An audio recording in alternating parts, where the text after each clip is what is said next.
러시아와 우크라이나 간 전쟁이 시작된 지 1년 7개월, 어마어마한 소모전이 이어지면서 우크라이나 주변국의 지원도 점점 줄어드는 양상입니다. 여기에 미국 하원 의장 해임 사태가 미칠 영향도 만만치 않아 보입니다. 박노벽 전 주 우크라이나 대사와 이야기 나눠보겠습니다. 어서 오십시오. 네, 안녕하십니까. 네, 미국 하원 의장 공석도 초유의 일인데 이게 또 우크라이나 영향을 줄 수 있을 것 같아요. 네, 맞습니다. 우크라이나 지원에 대한 예산이 전혀 반영되지 않은 상태에서 지금 45일 임시 예산이 통과되었기 때문에 그 45일 내에 이제 의장도 다시 뽑아야 할 거고요. 그렇죠. 의장만 뽑뿐만 아니라 또 관련된 이제 예산 교섭을 해야 할 텐데 거기에 이제 우크라이나 예산이 이제 들어갈 수 있을까, 어느 정도 들어갈 수 있을까 그런 점에서 여러 가지 그 어려움이 예상이 되고 있습니다. 예, 말씀하신 것처럼 이제 아직 공석이고 또 네. 새로 뽑아야 되고 네. 뽑은 다음에도 예산 협상이 좀 이어져야 되는데 네. 그러니까 만약 네. 공화당의 강경파 의원이 부의장이 된다. 네. 그렇게 되면 또 하원 의장이 된다. 네. 이렇게 되면 또 문제가 또 심각해질 수 있겠네요. 네, 지금 뭐 아무래도 공화당이 이제 다수당이니까 네. 거기서 한 5명 정도, 뭐 어떤 분은 강경한 분은 트럼프까지 한번 시키자는 아주 극단적인 주장도 나오던데요. 네. 하여간 대부 다수가 이제 친트럼프계 또는 이제 전쟁이 이제 장기화가 되다 보니까 공화당 내에서 지지하는 그 여론이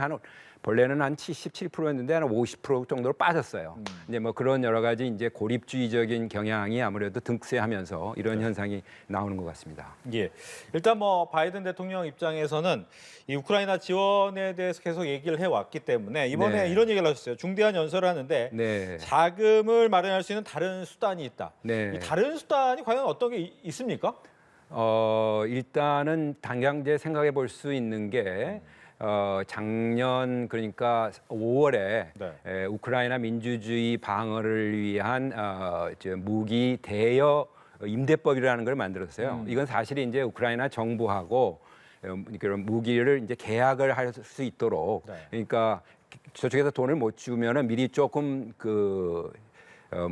외상이죠, 소위 말해서 그렇게 해서 미리 제공해주는 법이 있기 때문에 이걸 동원할 가능성이 있지 않을까 생각되는데 이것도 뭐 전세라든가 이런 게 잘 진행이 돼야 국내적으로 이게 문제가 안 되지 예산 없이 이렇게 지원한다는 것에 대한 굉장히 예외적인 상황이라서 그렇죠. 굉장히 이제 문제가 될 거고요. 지금 이제 미국 국민들의 한 60%는 이게 우크라이나를 계속 지원해야 한다.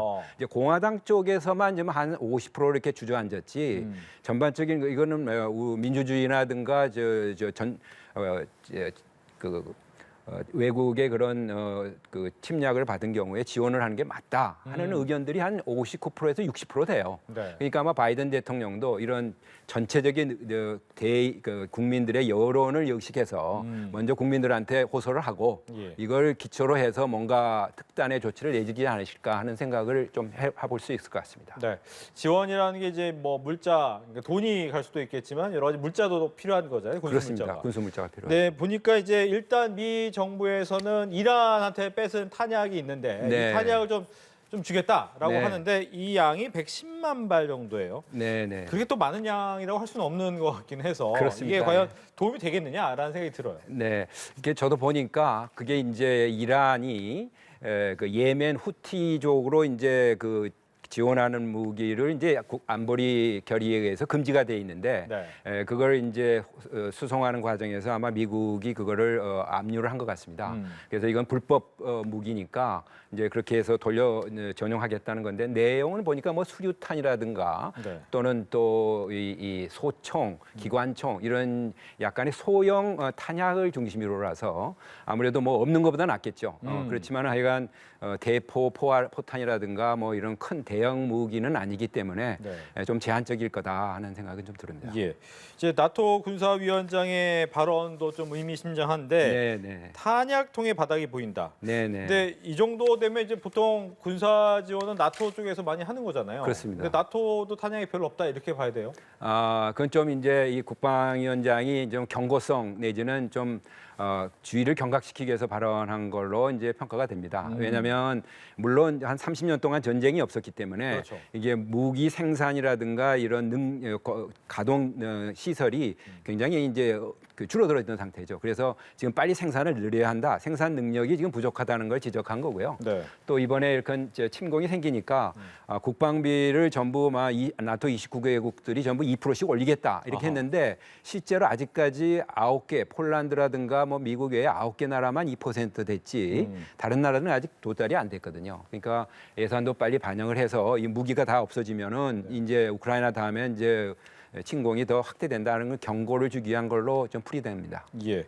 벌써 이제 우크라이나 전쟁이 시작된 지 1년 7개월이 되고 이번이 네. 벌써 두 번째 겨울이 되는데 네. 박노벽 전 대사께서는 우크라이나에도 계셔보고 네. 러시아에도 계셔보셨는데 네. 우크라이나 이 전쟁 상황에 있는 그 지역의 네. 겨울 상태는 어떻습니까? 겨울 상태는 아무래도 이제 비가 오고요.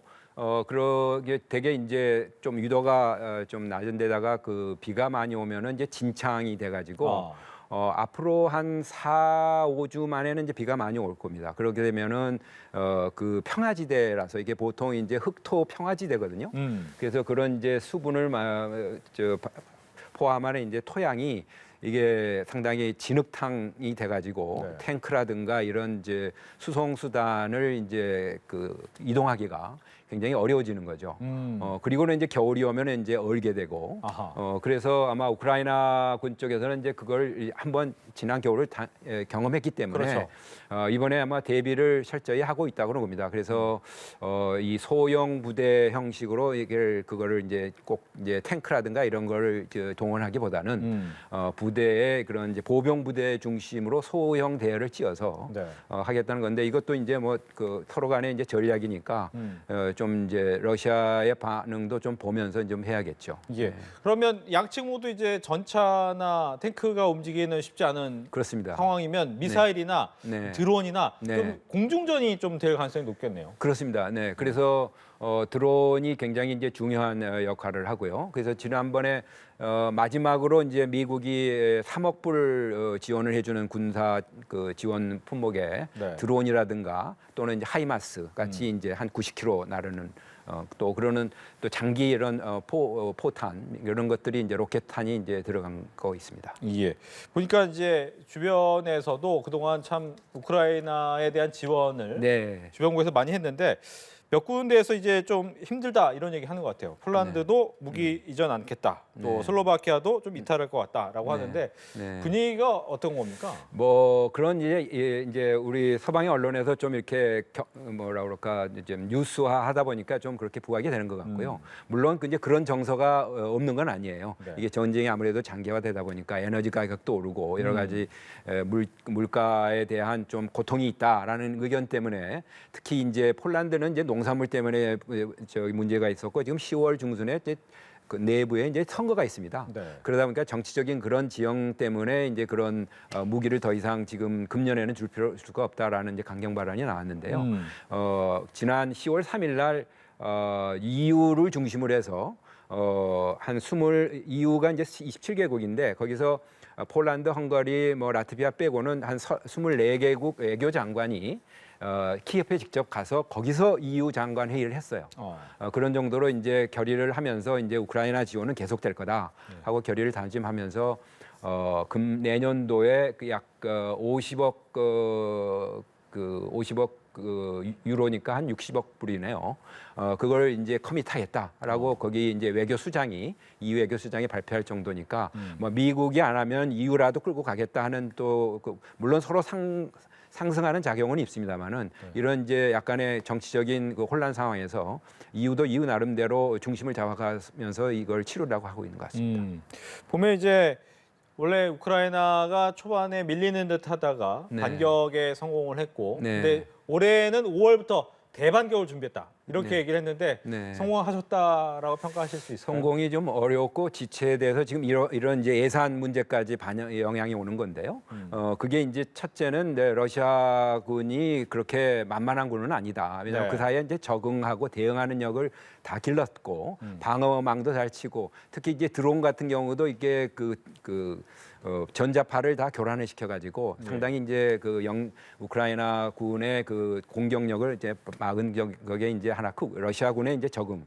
두 번째는 이제 전술상에 이건 대형으로 이게 빨리 그 전선을 이제 뚫고 나갔어야 하는데 우크라이나군 입장에서는 이게 너무 희생이 클 것 같다. 네. 그래서 이게 분산해서 이제 작전을 하다 보니까 이게 이제 좀 느려지는 거고 전체적으로 이런 전쟁이 과연 이렇게 전격적으로 끝나겠느냐 예. 하는 데 대한 또 그 전체적인 이제 이해가 있어야 할 것 같습니다. 이게 이제 나라가 크고 우리나라의 뭐 거의 그 한반도의 한 3배 되는 땅덩어리에서 벌어지는 전쟁이거든요. 예. 그러다 보니까 당연히 이제 길어질 수밖에 없고 지금 반격은 생각보다 많이 걸리게 될 상황이 된 것 같습니다. 예.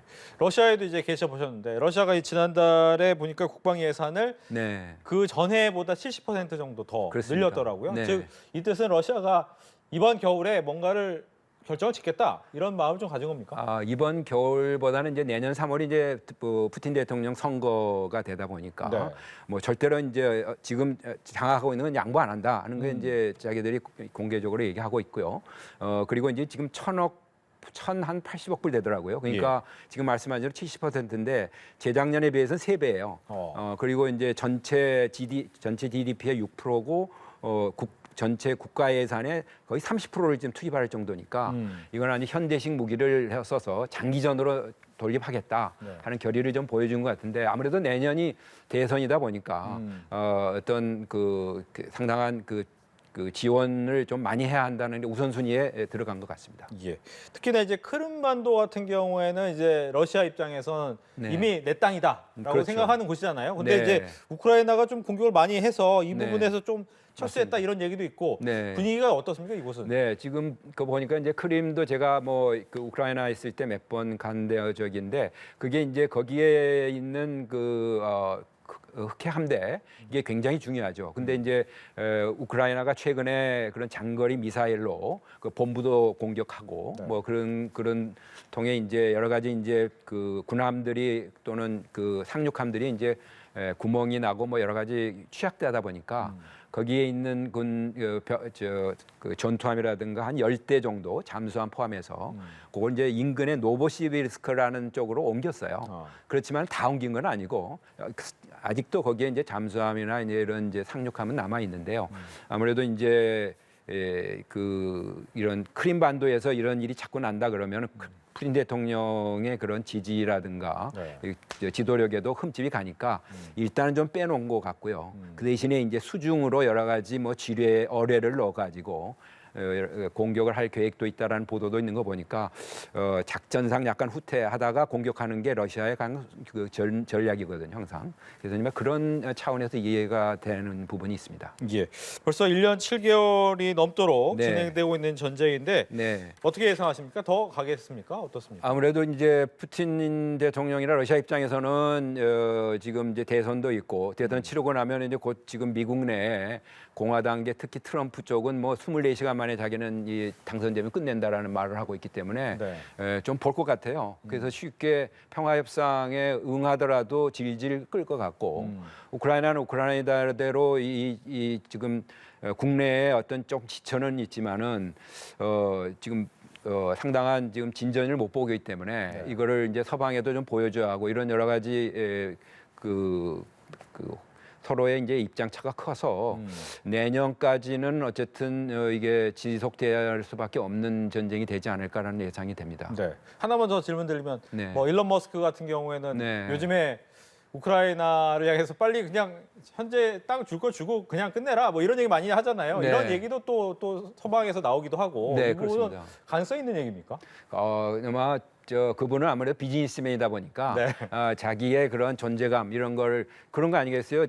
스타링크를 먼저 좀 공짜로 쓰게 해줬다가 네. 이게 상당히 자기 이제 선전을 한 거죠 이 전쟁을. 그래서 이제 그 다음에는 이제 이거 돈을 안 주니까 이거 그만 주겠다 하니까 이제 국방부가 그러지 말고 내가 돈 줄게 해서 지금 이게 그 자기 선전도 하면서 돈도 벌면서 이게 비즈니스맨 스타일의 접근이고요. 결국은 이건 이제 지정학적인 그 전쟁의 성격상 그런 일론 머스크의 그런 발언대로는 가기는 어렵고, 근데 뭐 전국적으로는 그렇게는 갈지는 모르겠어요. 왜냐하면 지금 국내적으로 이제 미국 내 지금 좀 고립화가 자꾸 이제 이런 득세를 하면은 그런 제시는 나올 텐데, 뭐 그보다는 유럽이라는 또 팩터가 있으니까 조금 더 복잡하게 진행될 것 같습니다. 알겠습니다. 이렇게 해서 박노벽 전 우크라이나 대사와 함께 함께 이야기를 나눠봤습니다. 오늘 얘기 잘 들었습니다. 네, 감사합니다.